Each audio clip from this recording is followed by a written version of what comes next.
Aha, we are back, baby. And Oklahoma City's here too. Good to see our resident Adam Frobe, the king of Super Coach. All hail the king of Super Coach. Adam, rundown, my friend. Where are we up to? Hey man, I dropped a couple of places. I'm sitting 15th at the moment. Scored 13.21 last week, which was solid enough. Captaincy let me down a bit. I think a lot of us are in the same boat. But yeah, going strong. So number 15, correct? Yeah, yeah, Unreal. What are the odds, Adam? So we're what, six, no, 5 rounds away from the end. Can we get to yeah. number one? Are we a chance? Oh look, I'm not optimistic. We'll see. It's a chance. I'd need a lot of luck to go my way. I don't have a lot of trades left. My pods have not been podding, so Um, look, there's a chance, but it's a long way to go. Yeah, epic. Well, Adam, just to let you know, I beat you this week. So if you'd like some hot tips, you've come to the right guy. The host of Tackles and Tinnies knows his super coach because I actually got 1,397. I was at the Triple Day Top 100 at Sambo's house, and I was like, obviously on the tins. And then I was like, hang on, Cleary's playing, better check his score. He's popping off. He's like 105 points. I'm like, I need to message the boys. I need to message the council of the secret squad to see what they say. And like, Ryan, don't be stupid. Just instantly loop Cleary. So that was obviously worked in my favour well because the actual captaincy, my arch nemesis, Nico Hines, he has let me down again, but I foreseed the failure was going to happen and I did not captain him. So that obviously Oh, helped me a good lot. call. Yeah. So but baby mate, I'm back in the top 2%. So yeah, we're on the upwards Where are climb. you, We're obviously not probably where not are you we are sitting? we are currently ranked at 3,848. Yeah, good. I'm happy, but I've still got trauma from the Dylan Edwards fade 2 weeks ago. What could have been?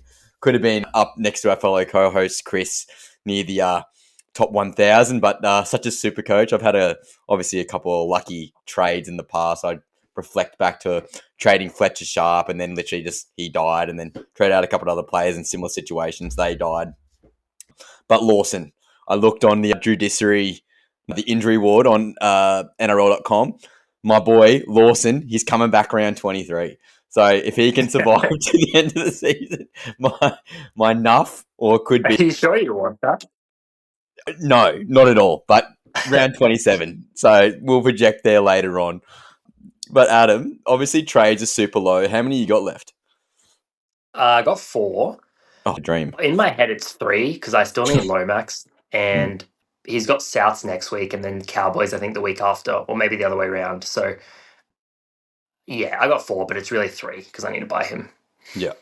So what's your plan? Are your team set besides Lomax and you're just literally just going to hold for trades? Is that you go? Or Not exactly. So I still have KK sitting there, and I still have Hosking, who has been pretty good lately, actually. He's really come along, but Nicholson's due back soon. I don't know if that's going to impact him significantly. So yeah, I kind of need to sell one center wing to Lomax. I probably need to trade KK at some point. Like he's not coming back. And then ideally the last two I won't use, but I'm really trying to delay those trades as long as I can. So yeah. what's your plan?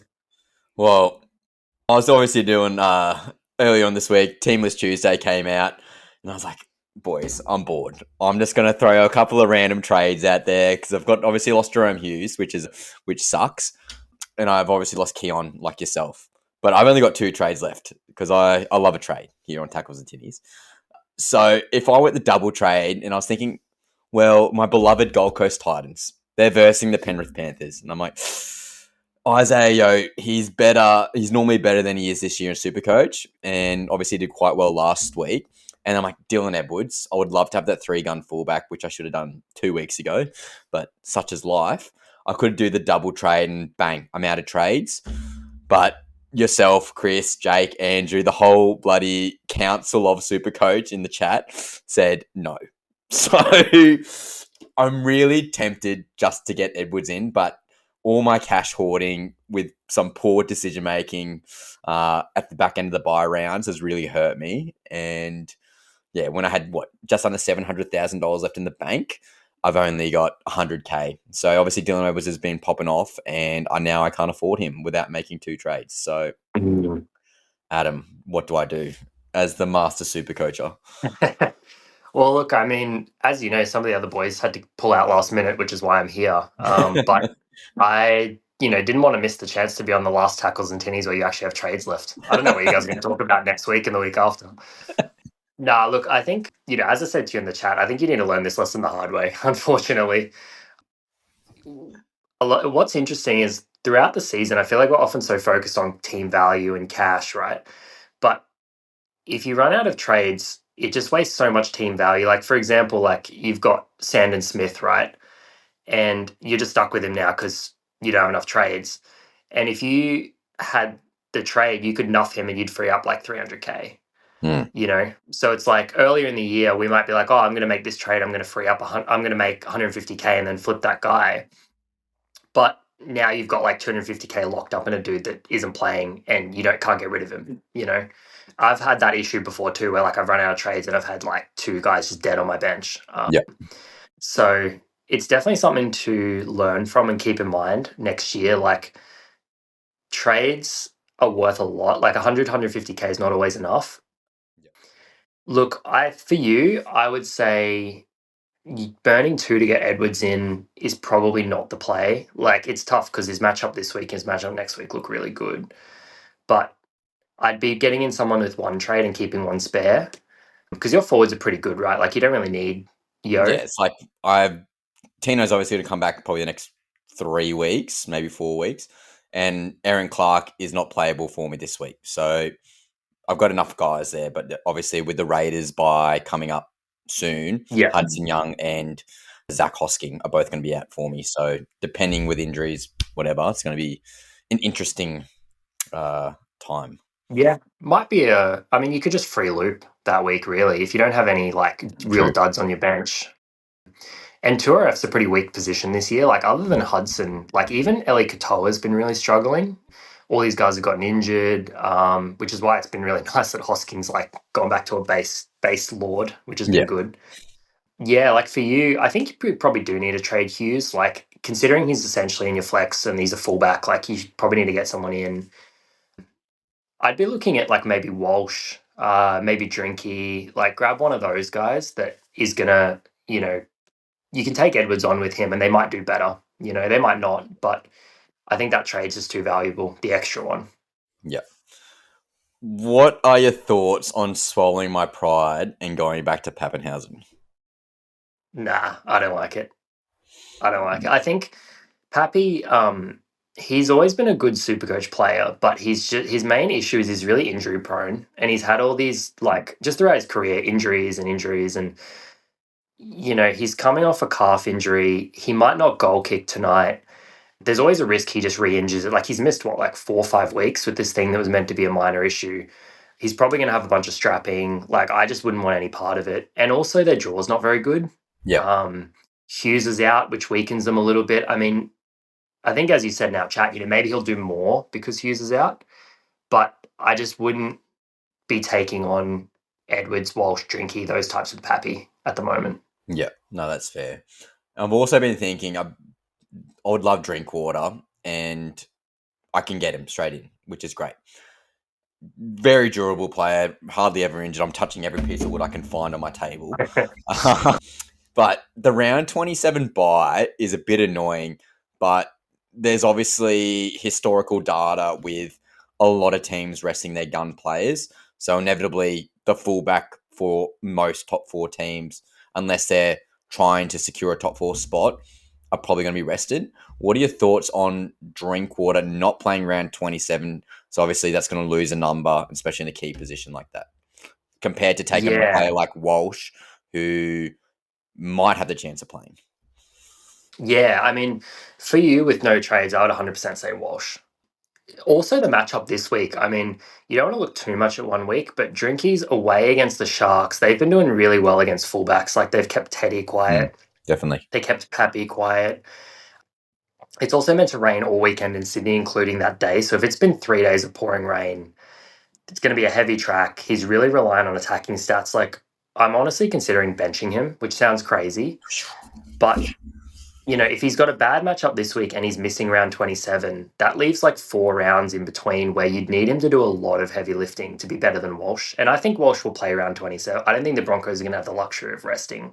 Yep. They'll be pushing for top four, even fifth and sixth with the new final setup. Like being fifth is so much better than being seventh. So I think you're getting an extra game out of Walsh at the end. You're getting a way better matchup this week in a week that it's tough to find like good VC potentially. And he's more of a pod. I think if you want to jump from that 3K mark up to that 1K mark, like you're going to need some differences. Yep. So I'd be going with Walsh if I was you. I also do think this week Souths are very vulnerable. Mm. They just put up a really physical fight against the Sharks and hung in that game really tough. And now they've lost to Tola, they've lost Whiten, Yep. they're away, Broncos coming off a loss. Like it's all really set up for like a 30-40 situation. Yep. Yeah, I'd be all over Walsh for sure. I wish I could get him. I just don't have the trades. Yeah, he's just he's the head honcho of rocks and diamonds. He's the most infuriating player to watch. He could literally, I'm in this game probably a month, maybe 6 weeks ago.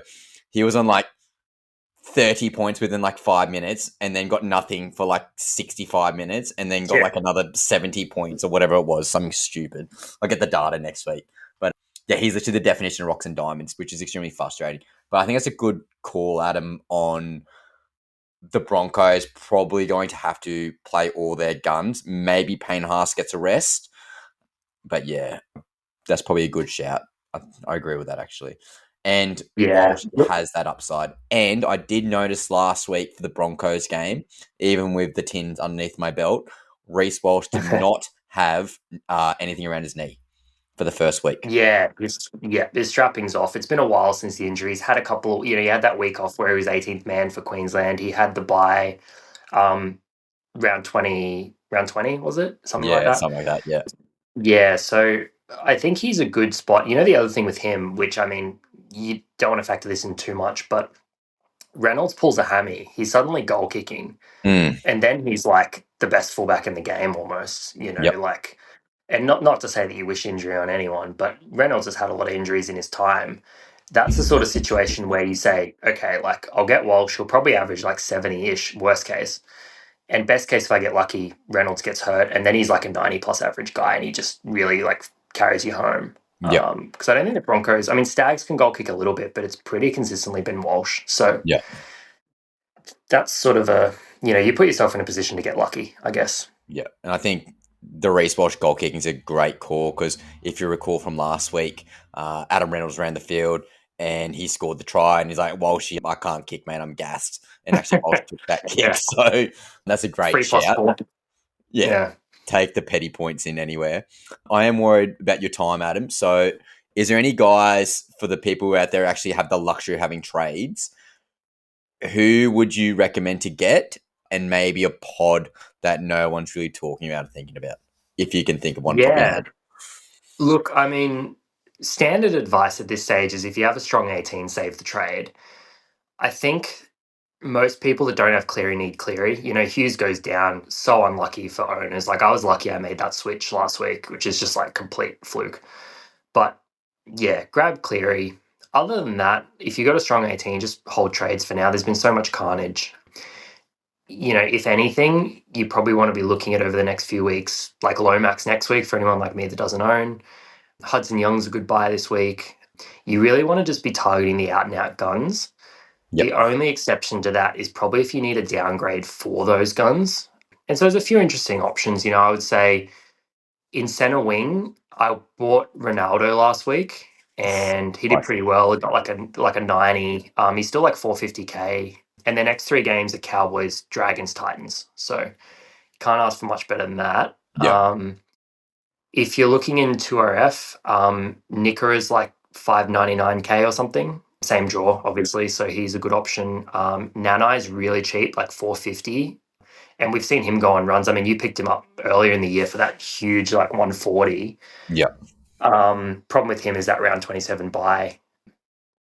So there's a few cheaper options around for people that are like need a downgrade. But yeah, I'd say just save trades where you can. Just stick to like the Cleary, Lomax must-have guns, Hudson, and pray for no carnage, basically. Literally. So for the people who don't have Herbie, and I know there's a couple of boys in our friendship group who don't have him, RIP. Um, would you recommend gutting your team for Herbie? Because I said last week, or 2 weeks ago maybe, Herbie's just an instant VC for me every single week if he's playing early on. Would you gut your team or Mhm. not?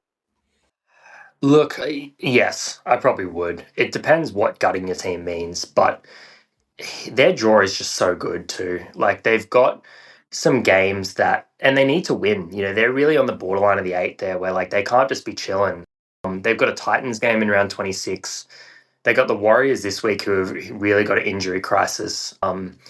They've got a couple of like I think they have like a Broncos game, a Roosters game. You know, teams that aren't invincible.